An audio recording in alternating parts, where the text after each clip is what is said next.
Hello, how are you? Thank you for following us. Today I've come with another presentation on costing.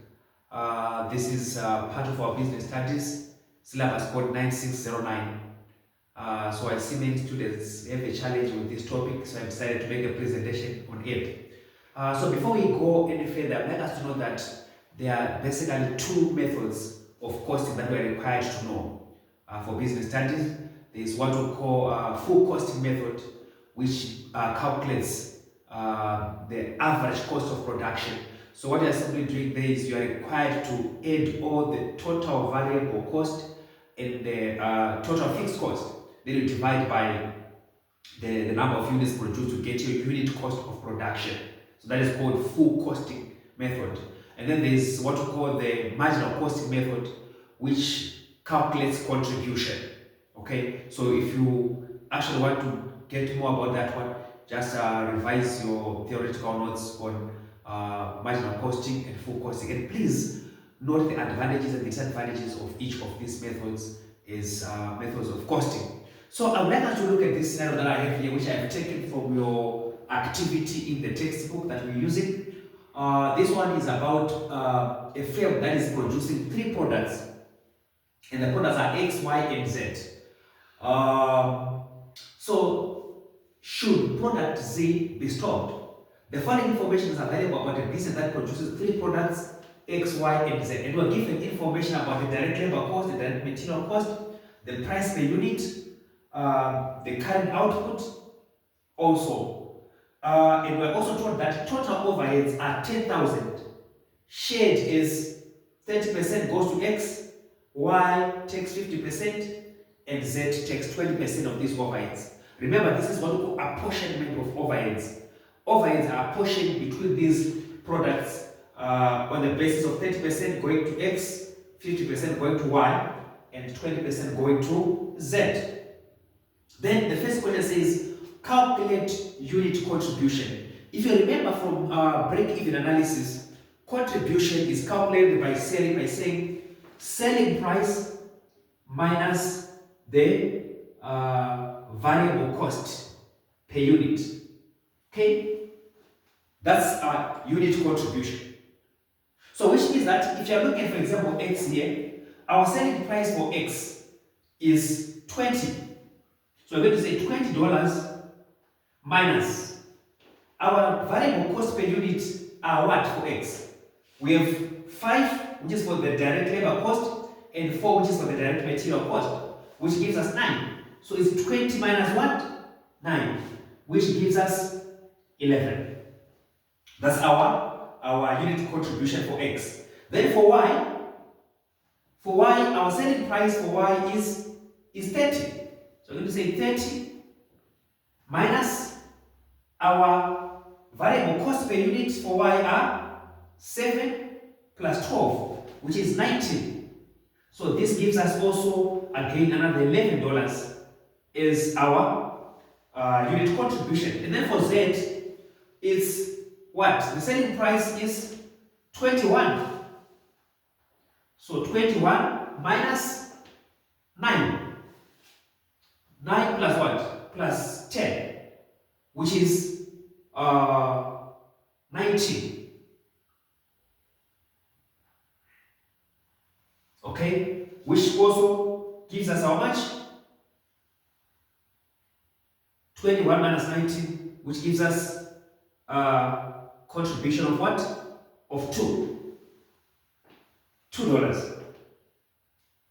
Okay, so that is how you calculate unit contribution. Simply say the selling price minus the what? The variable cost per unit. Take note, okay, that here our variable costs are basically the direct labor and the direct cost. So don't take one, take both and add them. So that's how you calculate the unit what? Unit contribution. And then another question that we are also required to answer is, what is the total contribution? Total contribution is easy to identify as long as we have the unit contribution and we have the quantity. Which means here for X, our unit contribution is how much? It's $11. So I simply going to say $11 times the quantity of X that we're going to be producing. How much of X are we producing here? We are producing 500. So if you're multiplying this, I'm sure it should give you what? 5,500. So your contribution per unit times the output being produced. So it means that for Y, we're simply going to do the same thing. Unit contribution for Y is 11. So 11 times the quantity that is being produced for Y, current output for Y is 1,000. So times 1,000 units, which gives us 11,000. That is our total contribution. And then for Z, our selling price is how much? If our unit contribution is what? Is 2. So 2 times what? Output of 400. Okay? Which gives us 800. Okay? So that's how you calculate your total contribution. It's easy as that. Unit contribution times the what? The output. Then calculate the profit or loss using full costing what? At current output. This is easy. You know, once you have your total contribution, okay, and then you subtract your overheads, that gives you your profit. So in other words, what I'm saying is, if you say contribution to profit is equals to contribution minus what? The overheads. Okay? So your total contribution minus the overheads gives you your profit. So which means that if you're going to look at for at X here, our total contribution for X is 5,500 minus what?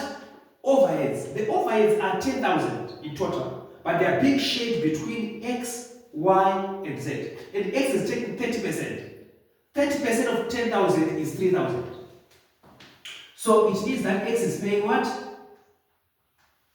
3,000 of the overheads. So the profit is 5,500 minus 3,000, which gives you 2,500. Okay? For Y, total contribution for Y is 11,000. So you're simply now saying 11,000 minus the share of what? Overheads that is being paid by Y. Y is paying how much in terms of overheads? 50%. So 50% of 10,000 is 5,000. So 11,000 minus 5,000, which gives you 6,000. That's the profit. Then for Z is total contribution of 800. So 800 minus the share of overheads of 20%. 20% of 10,000, that is 2,000. So subtract 2,000, which gives you a loss of 1,200. You see? So product Z is making a loss of 1,200. That's why I'm sure our heading is should product Z be stopped. Because if you are looking at it here, all the other products X and Y are giving us a profit of 2.5 and 6,000 respectively. But Z is a loss of 1,200. So if you check here, based on full costing, right, you'll see that it would be ideal that for sure Z should be stopped. But if you are considering the marginal costing method, the marginal costing method requires us not to make decisions based on profit, but to make decisions based on contribution. So you see that as long as a product is a positive contribution, it is not advisable to stop producing that particular product, even if that particular product is giving us a loss. Why? Because it is contributing something towards the overheads. That's a very important aspect. Why? Because if you stop producing product Z, for example, here, because it is giving us a loss of 1,200. Don't expect that the share of overheads of 2,000 that Z has been paying will disappear. I'll give you a scenario probably that we are renting out a factory where we are manufacturing these products, and the landlord requires us to pay 10,000 per month. Okay? So if you stop producing Z because Z has a loss of 1,200, that won't make our landlord reduce the rent to 3,000 plus 5,000, 8,000. No. The landlord will still require the 10,000. So this means that the share of overheads has to be now taken, the burden has to be shared between the remaining products, which are, in this case, X and Y. So I want you to see now what will be the impact in the event that we decide to stop product Z. Okay? So to actually look at that, the first thing that I want us to do is, I want us to look at the total profit first, before we stop Z. Okay? So total profit before is equals to what? Is equals to 2,500 plus 6,000 plus 1,200 in brackets, isn't it? That's a loss. So in other words, if you're going to work out this one, you can also be working out on your calculator. I'm sure you have your calculator there. So 2,500 plus 6,000 minus 1,200. So it means that our total profit is 7,300. Right. But let's say we have decided to stop Z, and the share of overheads, which was being paid by Z, has to be shared between X and Y. It will mean that, therefore, after Z has been stopped, okay, what do we have here? We have to share equally the 2,000 between X and what? And Y, which means that the profit for X, which was once 2,500, is going to reduce by 1,000 because now there's an overhead from Z of 1,000 that has been added to that. So it will decrease by 1,000. So it becomes what? 1,000 what? 500 plus.